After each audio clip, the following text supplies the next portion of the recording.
¿Sabías que con Provincia Net Pagos desde ahora podés pagar online? Porque vos lo necesitabas y nosotros te queremos cuidar. Es fácil.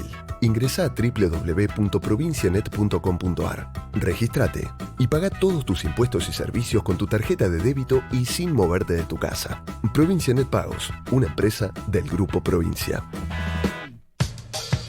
Zayat, Ibáñez, Tonietti, Truco Gallo. Hola, sean bienvenidos a Truco Gallo, el podcast sobre actualidad política y económica de Argentina. Este es el episodio 68.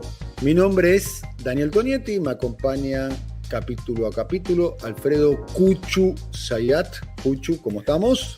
Muy bien, buen día, buenas tardes, buenas noches para todos. Se completa el equipo con Pablo Totó Ibáñez. Totó, ¿cómo anda? ¿Cómo andan, señores? ¿Todo bien? Gracias. El tema de esta semana tiene que ver con el tema de este año. Estamos hablando de la pandemia, cuarentena, las cuarentenas y esta nueva etapa. Estamos en una foto, en una escena de la película de la pandemia de la cuarentena que la podríamos definir con ascenso de casos, ascenso de víctimas y sin embargo se está morigerando la cuarentena. La circulación es cada vez mayor y la cantidad de casos es cada vez mayor.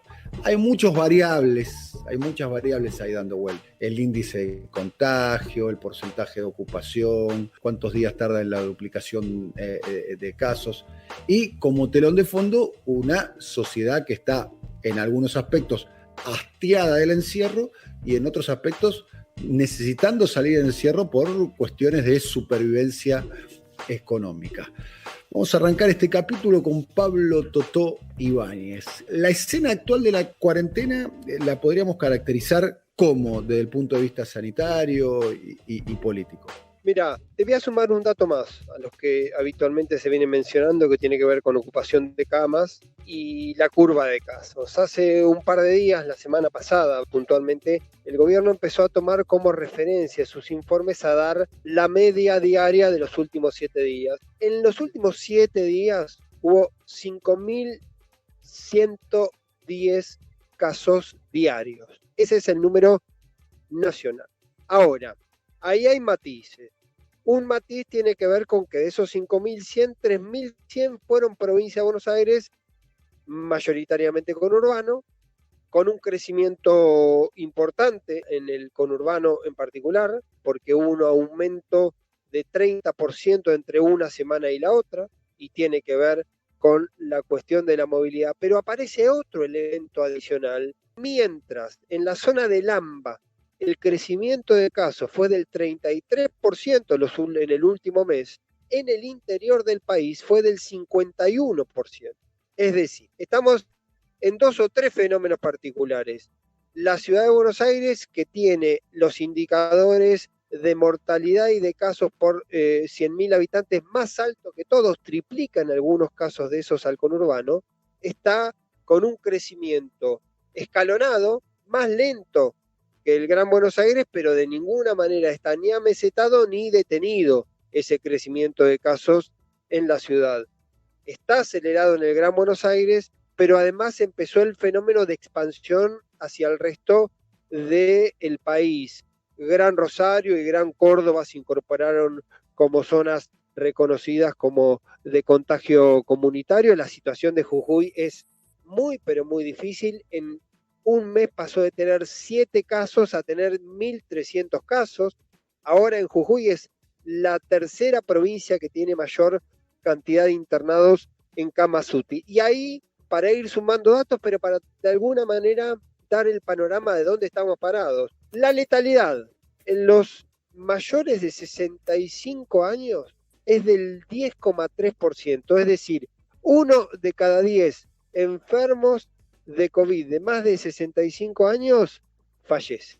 Es un tema que de alguna manera tiene que ver con esta lógica del último tiempo de los mensajes oficiales, muy ligado a la cuarentena, pero de decir, hay que cuidar a los sectores más vulnerables, el vector de transmisión, hay más contagios jóvenes, pero impacta más, como ya se sabe, en los más altos, pero el cuidado de que no sean los jóvenes los transmisores de la enfermedad a los grupos de riesgo. Y de alguna manera, la polémica que se generó el fin de semana con el spot del gobierno advirtiendo sobre los riesgos y sobre todo los riesgos con los adultos mayores, es lo que tiene que ver con el vector más delicado, porque en realidad, si vos mirás, vamos a tomar el caso del Gran Buenos Aires.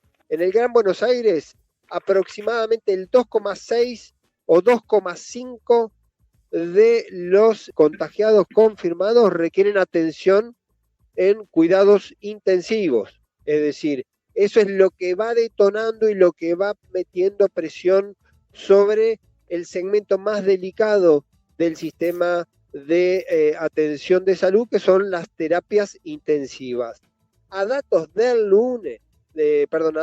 domingo, en el Gran Buenos Aires están ocupados el 60% de las camas de terapia intensiva, y del 60% de esa ocupación, la mitad de los que están internados son justamente ya por casos de COVID. Algunos confirmados y otros sospechosos de ser COVID, pero ya están teniendo atención con justamente patologías de naturaleza respiratoria, que en el 99.9% de los casos estadísticamente son de COVID. Cuando se habla de la cuarentena, cuando se habla de las demoras, de la historia de ganar tiempo, de la saturación, también ganar tiempo no solo permitió que se aplanen las curvas, sino también permitió que se desarrolle el sistema de salud. ¿Sabés cuántas camas de terapia intensiva había en el Gran Buenos Aires el 11 de diciembre pasado? 833 camas de terapia intensiva.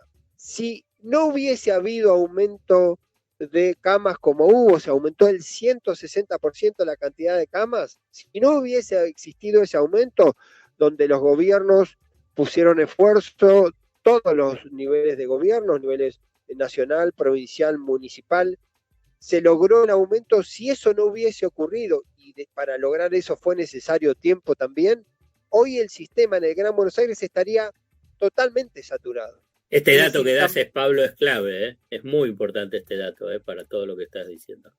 Simplemente una observación que me parece muy importante, digamos, remarcarlo, y que la verdad que yo creo que tampoco ni poco desde el gobierno y nada desde la mayoría de los medios remarcan este punto, que a mí me parece que es central en todo este análisis, en todo este proceso.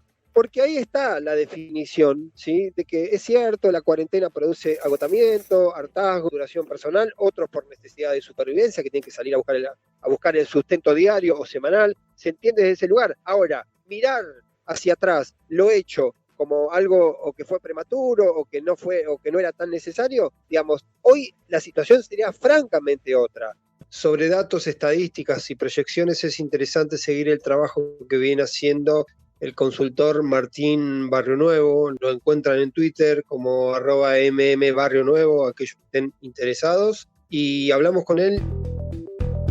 Los datos empecemos por la letalidad. La letalidad se mide en los fallecidos sobre los casos detectados, ¿no? Es un indicador muy bajo respecto de la media mundial.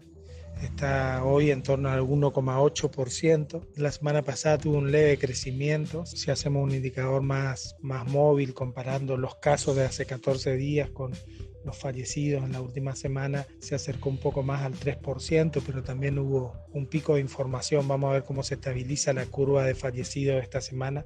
Yo no creo que siga subiendo, por lo menos esta semana. Creo que va a empezar a crecer la semana que viene de nuevo. Es un indicador positivo, sin duda. Eso tiene que ver con la edad de los contagiados, que fundamentalmente cuando el programa de detectar en la ciudad de Buenos Aires era muy incidente, se logró bajar mucho la curva de edad de los contagiados, en paralelo con un mejor cuidado que es muy notorio en los adultos mayores. Eso logró que la edad de los contagiados bajen. Con eso, por supuesto, bajamos la letalidad y también bajamos el uso de terapia intensiva, que es ese otro insumo crítico que existe.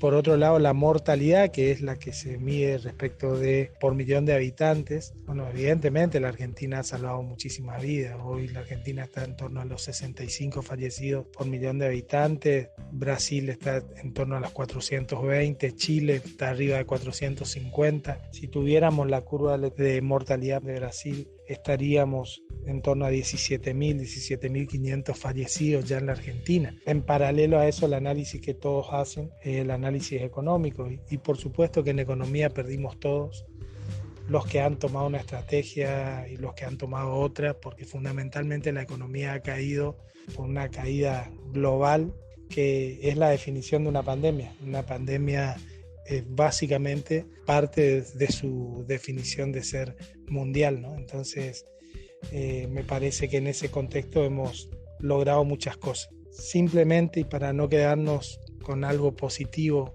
nada más, creo que es algo que debemos defender. Colombia hace un mes estaba más o menos en la misma curva de fallecidos que nosotros y hoy Colombia casi nos triplica en la curva de fallecidos. Colombia tuvo estrategias muy similares a la Argentina y por eso lo traigo a colación.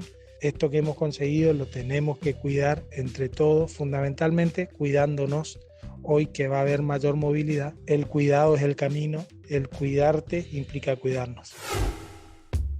Un dato de los que menciona Martín Barrionuevo tiene que ver con la mortalidad en la Argentina.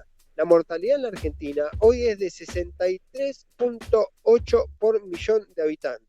63.8 por millón de habitantes. Si vamos a Colombia es 168 por millón de habitantes, en Brasil 408 por millón de habitantes, en Chile 465 por millón de habitantes. Si nos vamos, qué sé yo, en el Reino Unido, que algunos hablan del Reino Unido y las libertades del Reino Unido respecto a la cuarentena, son 680 fallecidos por COVID por millón de habitantes, que está mucho peor incluso que Italia y que España, que fueron los grandes fantasmas. Estados Unidos con 441 por millón de habitantes. Digo, también esas cuestiones particulares se tienen que medir, me parece, a la hora que se analiza el lugar donde estamos parados y en qué condiciones estamos parados, que todavía estamos en un panorama que supone muchísimos costos, muchísimas complejidades, pero con niveles que permite que aún con riesgos, el sistema sanitario está en condiciones de todavía ir sosteniendo y haciéndole frente a una pandemia que, como siempre decimos, no sabemos cuándo va a terminar, porque efectivamente hay situaciones complicadas, ya hay instituciones que tienen un nivel de saturación o casi saturación. El lunes hubo unas declaraciones del director médico del Hospital Español de La Plata, hablando que tenía el 95% de ocupación en las camas de terapia intensiva. Hay clínicas porteñas que están en la misma condición y se están derivando al conurbano, según me contó el otro día el jefe de gabinete bonaerense Carlos Bianco, y ahí me parece que es sobre esos datos que hay que ir administrando qué es lo que viene. ¿Hay datos positivos? Sí, hay datos positivos.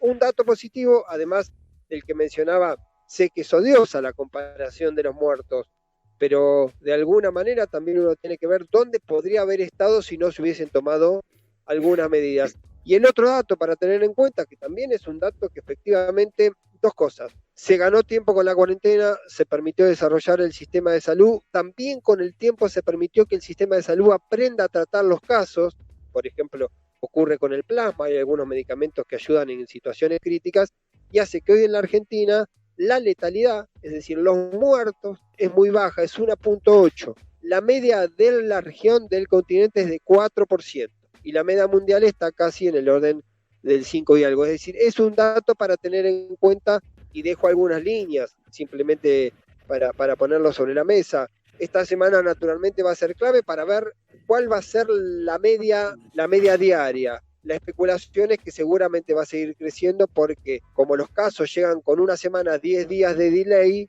ya hace una semana, 10 días, la movilidad había crecido notablemente respecto a los primeros días de julio, donde la cuarentena estricta, por lo menos los primeros 7-10 días, fue bastante eficaz en eso de bajar la circulación de gente. Y hay, como nos dice Martín Barrionuevo, una relación directa, no es un antojo que los casos suben porque suben. Los casos suben porque hay más movilidad. Al haber más movilidad y más circulación de gente y más vínculos, eso establece justamente que la línea de contagio se potencie y tenga esas cuestiones. El gobierno va a esperar estos días para ver cómo se comporta eso, va a seguir los datos de las camas de terapia intensiva.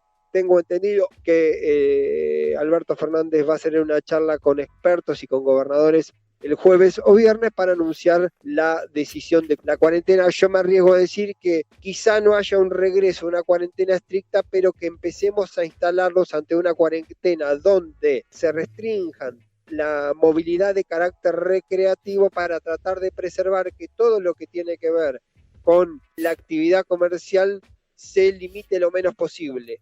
Hay una explicación que, como toda explicación con el coronavirus, está siempre en revisión. Lo dijo en su momento Guado de Pedro y lo dijo también Juan Schiaretti, digo, para tomar dos referencias, si se quiere, ideológicamente con miradas distintas, que el contagio, los mayores picos de contagio en general tienen que ver con las relaciones de cercanía, que lo comercial en sí, como hay un distanciamiento, como hay una serie de precauciones, como muchas veces las empresas quieren evitar que sus propios empleados se enfermen porque eso hasta le produce problemas de funcionamiento y de logística, no sería el tema de la actividad comercial lo más conflictivo si no siguen siendo dos vectores particulares, el transporte público, que es un vector complicado de contagio, y también lo que tiene que ver con las relaciones interpersonales, las relaciones grupales de amigos, familiares y demás. Yo quería al menos compartir dos observaciones con ustedes. Entrevisté, por otra cuestión, a Beto Pianelli, que es el titular de los trabajadores del subte. El nivel de ocupación del transporte subterráneo en estos momentos en la ciudad de Buenos Aires, es un transporte netamente metropolitano, porteño, es de un 4 a un 6%. Y me contó, a modo de anécdota, como para entender exactamente lo que estamos hablando y ponerle un número y ponerle una imagen, que un domingo la línea B, que es, dicho sea de paso, la línea que más pasajeros transporta, la que va desde la estación Brigadier Juan Manuel de Rosas en la zona de Villa Urquiza hasta el Bajo Porteño en las inmediaciones del Estadio Luna Park, en la estación Leandro N. Alem, llegó a transportar, escuchen bien, de cabo a rabo en el tramo completo, 5 pasajeros. Un día domingo, 5 pasajeros. Un día domingo. Que el transporte público va a ser lo último que se va a abrir. Y eso es la tendencia en el resto del mundo. Otro tema que nosotros aquí en Truco Gallo un poquito tratamos de ir anticipando lo que podía llegar a pasar aquí en la Argentina es con los capítulos anteriores de esta serie distópica llamada COVID-19 en otros países. Y hay que estar atento porque en otros países, estamos hablando por caso Israel, por caso España, Australia, como para dar 3 ejemplos, dicho sea paso, 3 países que tuvieron comportamiento diferente, están teniendo en lo que puede llegar a ser interpretado como una segunda ola del virus. Un tema que vamos a ir tratando probablemente en los próximos capítulos de Truco Gallo. ¿Alfredo? No, simplemente una observación. La cuarentena, hay un aspecto sanitario, un aspecto económico y un aspecto político. Está claro la política sanitaria del gobierno, también la económica. No me queda tan clara cuál es la estrategia política para tratar de sustentar precisamente la sanitaria y la económica. Es evidente ya desde hace 3 meses, yo creo que la tregua duró con mucho 3 semanas, podemos darle 4 semanas, la militancia anticuarentena y la forma de utilizar esa herramienta política para erosionar la base de sustentación del gobierno en términos políticos, no hay una contraparte, o no veo, o no visualizo, o no tiene intensidad tanto para lo que es la defensa de sus políticas sanitarias y económicas, pero fundamentalmente en la disputa política frente a la militancia anticuarentena. Y me parece que es un elemento importante, incluso para poder fortalecer las políticas sanitarias y económicas. Bueno, hemos terminado un nuevo episodio de Truco Gallo. Muchas gracias, Alfredo Cuchu Zayata. Hasta la próxima. Hasta la próxima. Un fuerte abrazo para todos. Se completa el equipo. Muchas gracias al alcalde de Gonet, Pablo Ibáñez. Saludos, señores. Buena semana para todos. Igualmente. Esto fue todo. Nos volvemos a ver próximamente con Truco Gallo. Hasta la próxima. Coordinación: Marcelo Figueroa. Producción comercial: Pablo López. Realización: Simón Villarrubia. Diseño gráfico: Andrés Roch y Lisandro Aira para brasilcomunicación.com. Movistar Play te invita a los primeros 3 meses de Amazon Prime Video para que veas las mejores series y películas. Entrá a movistar.com.ar/play y actívalo. Los que somos Movistar, tenemos más. Movistar. Promoción válida del 1 del 5 del 2020 al 31 del 5 del 2020. Más información en movistar.com.ar/legales/Movistar Play.